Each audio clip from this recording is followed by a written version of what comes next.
Magandang hapon po sa inyong lahat. Ito po ang latest update natin sa The Hague, no? Lilinawin ko lang po yung mga lumalabas na report, hindi po magiging abogado ng presidente si VP Sara dahil sa saligang batas natin ay merong pagbabawal sa pag-practice ng propesyon. So ang kanyang karapatan po bumisita ay birang anak, no? So ulitin ko po, hindi siya papasok bilang isang abogado. Pero kanina po, alas 9 hanggang alas 10 sa imedya, ay nakapasok po at nakabisita si Executive Secretary Medaldea, former Executive Secretary Medaldea, at importante po na malaman ninyo kung anong lagay ng ating presidente. So ES, kamusta po ang naging ang ating presidente? Magandang hapon po sa inyong lahat. Okay naman siya. He's in very high spirits. Ah, ano lang siya, naiisip niya ang mga sumusuporta sa kanya. Nagpapasalamat siya sa inyong lahat. Ituloy niyo lang ang dasal. Isa sa medyo namimiss niya yung kanyang usual na kinakain, yung tuyo, yung munggo, at higit sa lahat, yung piniritong saging. Yun ang nawawala sa kanya. Other than that, he's okay. Pagdasal, keep on praying for him. Maraming salamat po. Gano'ng katagal po yung bisita ninyo? Siguro effectively mga 1 oras lang. Kasi maraming protocol ho pagpasok, pero sumusunod tayo sa proseso nila. Oh, ano naman pong itsura ni Presidente Maganda naman ang Duterte? itsura niya. Medyo nakahabol na ng konting tulog. Yun, okay naman. Meron ba po siyang mensahe para sa mga nagmamahal sa kanya dito sa buong mundo? Tinanong ko siya niyan. Sabi niya, mahal, mahal na mahal ko kayong lahat. At maraming salamat sa lahat ng suporta na binibigay ninyo sa akin at sa aking pamilya. Okay. So, maraming salamat ES ha. Si ES po ay nagmamadali, nasa baba ng kanyang sundo. We will give you the latest update pag meron naman po. Maraming salamat po. From The Hague, Harry Roque po, your spokes. Bye-bye. Si VP Sara, and today at 9 o'clock, si Executive Secretary Medaldea rin, former Secretary Medaldea, no? So ako, I can only rely on what VP Sara has said, no? VP Sara said na okay naman daw si Presidente, medyo nung time na binisita niya, hapon na, isang meal pa lang ang sinerve sa kanya, hindi masyado nakain ni Presidente ang Dutch food. Pero pinaghandaan na raw siya ng kanin. Okay? Now, let me tell you about the detention facility. Kahapon kasi I had lunch with the Dutch National. Itong detention facility po is not exclusively for the ICC. It is an international detention facility being run by the Dutch government. And in fairness, they refer to it as the Hilton Prison kasi wala siyang rehas. It's a compound. It's like a dorm, I guess, no? Walang rehas. They're free to move about. And quality of food naman is hindi masama. Kaya lang daw, syempre, it's Dutch food, no? And they have accommodated President Duterte's preference for rice. So, ang tawag po dito sa Europe ng detention facility being run by the Dutch government, but it's an international detention facility na merong particular wing reserved for the ICC is Hilton Prison. Pero I also need to underscore this, no? Siya po ngayon ay nandun sa, kumbaga, parang clinic ng facility na yon, no? Dahil he is still being monitored, no? Ang problema nga kasi, nagkulang siya ng gamot talaga. And although alam ng mga doktor ang gamot doon, ang aking huling narinig is they are providing him with substitute medicine. Kaya nga po kagabi, nag-deliver kami ng totoong medicine niya with letter and prescription para makita nila na hindi na dapat substitute medicine ang bigay kung hindi yung talagang mga gamot na ni Presidente. Secretary, chance na siya ay... Isa lang. Si Henry Uri, sa DCRH. Secretary, Okay, ano ang Henry, you have the chance? floor first. Ano Can you ang please chance? raise your hand? Raise your hand. Henry, you have the floor. Go. Yes, Secretary. Ano ang chance na siya ay mapauwi ng maaga at yung binabanggit ninyong motion, kasama ba na madismiss ang kanyang kaso considering the fact dun sa sinasabi ninyo na illegal ang pagkahuli sa kanya at hindi siya nabigyan ng due process? Again, no, dahil I'm working with another lawyer, at least one other lawyer actively, it would be improper for me to say something without conferring with him. Pero nakapagsalita naman ako na hindi tayo uuwi na hindi kasama ang Presidente Duterte. So let's just say that our prayers is that he will be released at the soonest time possible and we will take all steps necessary para mapauwi siya sa lalong mabilis na panahon. Now, siguro naman, I'm not in breach of confidentiality if I will tell you, malinaw yung proseso sa Article 59 ng International Criminal Court Rome Statute. At malinaw na hindi yan nasunod. So, ang mangyayari ngayon ng issue, sapat ba yon para mawala ang jurisdiction ng hukuman? Yan ay pagdidesisyonan ng hukuman kasi hindi naman nila talagang pwedeng ipilit na naiharap siya sa isang lokal na hukuman. Okay? May mga nagsasabi na baka pwedeng mag-petition na i-house arrest na lang sa kanya o interim arrest. Pwede ba yun? Again, as I said, hindi na po, well, of course, ang interim arrest, hindi natin palalampasin yan. But other than yan ay karapatang hingi ng isang akusado sa ICC, wala muna po na akong sasabihin dahil it would be unprofessional of me to speak without having conferred with my co-counsels. Okay? Thank you, Secretary. Yan. Okay, go. Next, si Jason Alright, Jason Rodrigo has the floor. Request lang tayo, attorney, sana mag-mute yung ibang hindi. Please mute everyone. Everyone mute para isa-isa naman kayo kasama sa i-recognize. estratehiya nila yung Everyone mute. Henry, pakimute. Radyo po eh. Ihilingin na mapauwi ng maaga. Henry, mute ka. There you go. Yan. Okay, next. Jason. Yes, attorney. First question po, may I ask po kung ano yung reaction ni Vice President Sara Duterte sa overwhelming support Ano ka? Hindi ka malinaw. Hindi ka malinaw, Jason. Ng Pilipinas at maging yung mga OFWs ay nagpahagi. Type na lang niya po sa chat. Type na lang yung Jason, garbled ka. Hindi kita maintindihan. Okay? Pakis-type na lang yung question mo. Next, sinong nakataas ng kamay? Sir, ako po. Andy sa Sino? GMA. Andy Peñaperto, sir, sa GMA News Online, Go sir. ahead, Andy. Sir, I have two questions, sir. Nung nakita po natin si VP Sara, nirelay po niya ang message ni dating Pangulong Duterte. Ang sinabi po sa kanya ni dating Pangulo, there will be a day of reckoning. Na-explain po ba sa inyo ni dating Pangulo ang ibig sabihin niya na ito, a day of reckoning? And second question po, sir, bilang counsel po ni dating Pangulong Duterte, mabibigyan din po ba kayo ng information kung meron pong mga warrants na lalabas kay Senator De La Rosa, kay former PNP Chief Albayalde, tsaka sa iba pong mga linked sa killings? If yes, meron po bang warrants na may issue? Okay. Unang-una, lilinawin ko sa inyo to ha. Sa mga abogado, tumataas ang balahibo namin pag tinatawag nyo na kaming legal counsel sa ICC. Ako, I can say I'm legal counsel for the President kasi I have given advice to the President on ICC matters. But I have not yet been officially recognized by the court as counsel. Kaya nga, medyo ingat-ingat lang tayo. But ako, walang doubts. I can claim to be counsel dahil talaga nung consistently ina-advise ko si Presidente even before, years ago pa, on ICC matters. No? Pero lilinawin ko po, hindi pa approve ng hukuman. Hindi pa kinikilala kami ng hukuman. Si Secretary Medialdea pa lang ang kinikilala. No? Pangalawa po is, syempre po, wala pa akong access kay Presidente. So hindi ko po alam kung anong exactly ang ibig sabihin niya. Pero tingin ko naman, using common meaning of every there will be a time of reckoning, yun pong common meaning po nun is magkakaroon din ng paghuhusga sa mga pangyayari ngayon. Okay? Tinranslate ko lang siya kung ano yung there is a time for reckoning. Okay? Question ho? Oo. Kayo po ay binabanggit po ninyo na nagpasok kayo ng medicines. Ano po ba yung sakit ng dating Pangulo? Again, hindi po ako nagpasok. Iniwan po namin sa prison facility. Okay. Hindi po ako nakapasok. Okay? Iniwan lang po. Okay? Kasama yung sinyelas na rin-request siya at saka medyas. At ang medyas na binigay namin ay yung colorful na medyas pa. Okay? Now, so having said that, anong mga gamot ng Pangulo? That's covered by the right to privacy.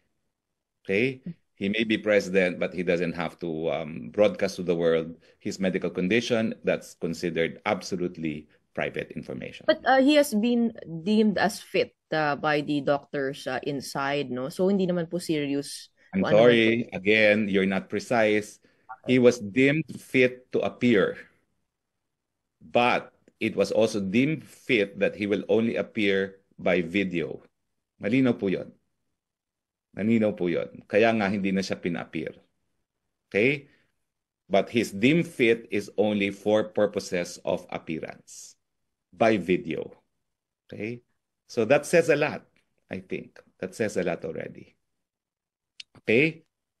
Next is Jason Rubrico. Subukan mo ulit, Jason. Attorney, hello po. Mas klaro na, Attorney? Yes.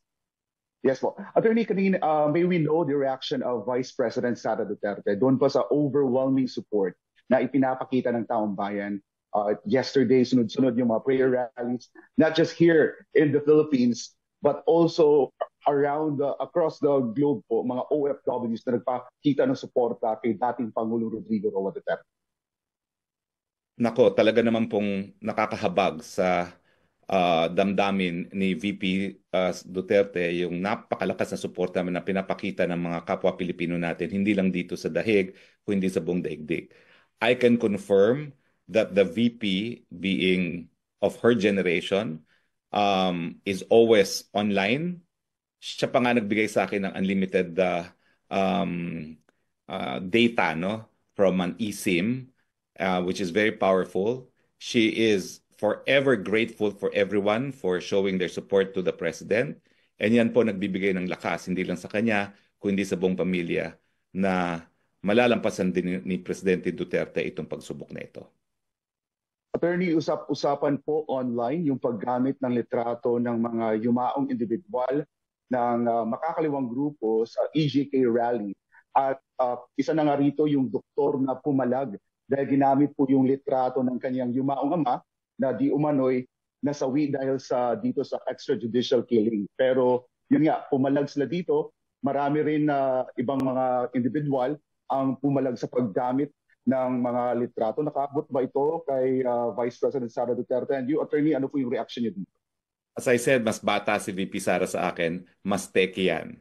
In fact, siya lahat ang nag-ayos ng aking communication requirements, no? Including my eSIM, no? Kaya malakas ngayon ang aking Wi-Fi, no? So alam po niya yan, she's forever grateful. Pagdating dun sa mga fake news, ang aking payo lang sa publiko, mag-ingat po tayo sa fake news at kaya nga natin gagawin na itong regular press briefing nang wala na pong hindi pagkakaintindihan dahil sa fake news, no? At kaya ko rin po hiningi na magsama-sama na tayo dito sa isang GC at isa na lang briefing dahil we are terribly undermined po. Ang nandito pa lang ako, E.S. Medaldea, VP Sara, and Robin Padilla. So between the welfare of the president and the legal requirements, and then Hoffman, no? You can appreciate na talagang we are really undermanned right now, no? So I ask for your indulgence, talagang dito tayo mag-uusap. Okay? So wala na? Sure. Oh yes, then. Just to clarify yung composition ng inyong legal team, we were also informed na kailangan ang mga miyembro ng legal team. Sabi nyo nga, di ba, ICC accredited. So, paano nagawa ko? Wait. Unang-una, it's not an absolute rule. But of course, it's the caveat of the client, of the accused. Because international criminal law is not only a branch of international law, it's a further subspecialty of international law. And unless you have specialized training and experience in this field, talagang everything will be Greek to you. It's not enough that you're a Philippine lawyer and appear, although there is no disqualification. Kaya nga, hindi ko alam kung nagawa na ito ng registry eh.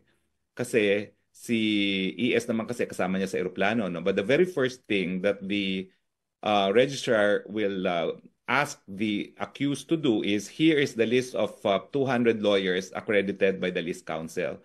And the criteria, a single criteria is proven competence in the field of international law. Okay? So, you may hire lawyers outside of the list, subject to the caveat that it's a specialized field of international law. Okay. Kasi po yung nabanggit nyo, halimbawa, si VP Sara, hoping also to be accredited also by the ICC, tama ba? Or just to be recognized as a lawyer It's of not the... a requirement to represent that you're part of the list, but of course, if you're going to ask the court who should represent you, they prefer that you choose someone from the list kasi nga may proven competence in the field of international criminal law. Ulitin ko po ha, kung mag-a-apply si VP Sara, it's only because she needs access to the president. And as a family member, mukhang every visit requires communication with the detention facility. So just to be clarified, para hindi po kami magkamali, so we will say na parang nagpapalista siya as a legal counsel of the president, not ICC. No, CBP. legal counsel Okay. of the Of the president president. to Okay. give her a counsel's access to an accused while under detention, And which one should last, be bettered, no? Na hindi po pwedeng pagbawalan. Samantalang ang magbisita ng pamilya ay subject to restrictions. okay, and then, kayo sir, di ba, nagpapa-add kayo as ICC legal counsel? Yes, dahil nasa list naman talaga ako. Okay? Okay. Let me just take this opportunity, sir, kasi yung mga mga victims' family are saying they're being trolled by the Duterte supporters, and sabi ng kanilang counsel, it will help the case and it will affect yung case ni dating Pangulo. Reaction nyo lang po doon. Wala po akong reaksyon doon dahil hindi ko naman alam kung tinotroll sila . Hindi ko alam kung sino sila. Malalaman pa lang po namin kung sino sila kapag reveal na ng prosecution. Kaya nga po, sa lalong mabilis na panahon, dapat mabuo na itong legal team kasi magsisimula na po yung proseso ng discovery. Sa But you ngayon don't po, encourage. iba po ang sistema ng ICC, hindi gaya sa Pilipinas na may preliminary investigation, magsasubmit ng complaint affidavit at counter affidavits. Dito po wala. Everything was done unilaterally by the prosecution, and it is only now that we will find out kung anong basihan. Pero I have this as an observation. Akala ko ba libo-libo ang sinasabi nilang pinatay kaya naging crimes against humanity? Nagulat na lang ako na 43 ang sinasabi nila, no? Nasaan yung libo-libong sinasabi nila, no? At paulit-ulit naman nilang sinasabi yan na pinapatay daw ng Pangulo, di umano ang libo-libong tao. Pero nung binasa naman yung akusasyon kay Presidente, ang binanggit 43. Over a period of 8 years, no? So 43 divided by 8, how many is that? Okay. But we don't encourage attacking or trolling anybody from any side. Well, what I can say is that we have freedom of expression. Let a million flowers bloom. After all, the true test of truth is the power of an idea to be accepted in the free marketplace of ideas. Okay? Yes, si Gretchen. Tama po kayo, no, yung 43. But the lawyers are saying that this is a representative sample, and also when it comes to the war on drugs involving law enforcement, mahirap mag-build ng case. So dahil na rin yung mismong police ang involved dun sa collecting of evidence. So hindi naman sa no, pero yung 43 hindi po ba ganoon naman talaga sa korte na pipili lang talaga ng mga strongest cases to present before the chamber? You know, I'm speaking as an academic and as a lawyer, not as counsel. Crimes against humanity, widespread and systematic attack against civilian populations, knowing that it is being directed by civilian populations. Next is the propaganda of the complainants. Libo-libo raw sila. Pero ba ngayon, lumalabas 43. I leave it at that. It speaks for itself. Pwede ko po itanong lang din itong sa Rome Statute Article 59 po na nabanggit ninyo. Doon sa press con po natin sa labas, you also mentioned a South African case. Pwede Yes. po bang malaman kung anong case po yun? Yung tinitingnan po ninyo. Ibrahim versus Minister. A decision of the Constitutional Court of South Africa. Ano po nangyari Ibrahim versus Minister. Merong isang apartheid leader, kinidnap nila sa ibang bansa, dinala sa South Africa. Ang tanong, yung pangingidnap ba, dapat bang maging dahilan na mawalan ng jurisdiction ang hukuman? Ang sagot ng South Africa Constitutional Court, yes, because you cannot right a wrong by committing another wrong. And that the legality of the arrest by which jurisdiction was acquired over the person of the accused should be reason enough to divest the court of jurisdiction to continue hearing the case. Okay. Ibrahim versus Mr. Final question po, no? Dito po sa mga visitation rights ng dating Pangulo, sino-sino po yung allowed? At si Senator Robin Padilla, ano po yung kanyang grounds? Kasi hindi po siya official family member. Siya po ay presidente ng PDP Laban at nasa gitna po tayo ngayon ng isang halalan. Kaya po talaga siya naririto, hihingi siya ng instruction kay presidente kung anong gagawin sa kampanya ng PDP Laban. And I think that's a valid reason for him to be allowed to see the president, being the chairman of PDP Laban. Siyempre, ang mensahe naman ng presidente, vote straight PDP Laban. Sir, just a clarification. Yes. Okay na po, sir. Sir, just a clarification dun sa Sino to? qualification. Sir, si Maris. Maris, okay, Maris. Okay, Sir, si Maris. Just a clarification, enlighten us, especially me as a layman. Sir, kapag halimbawa magre-represent kayo sa presidente sa ICC, you don't need any additional license. As long as you have the expertise on international law, that would be enough as a qualification to represent the former president. That's not accurate. Okay, You can not know enlighten us, sir. anything about international law, and you can still represent the president if you're a member of a bar. Pero how will you know what they're talking about if you're completely clueless about international law? So it's not a bar.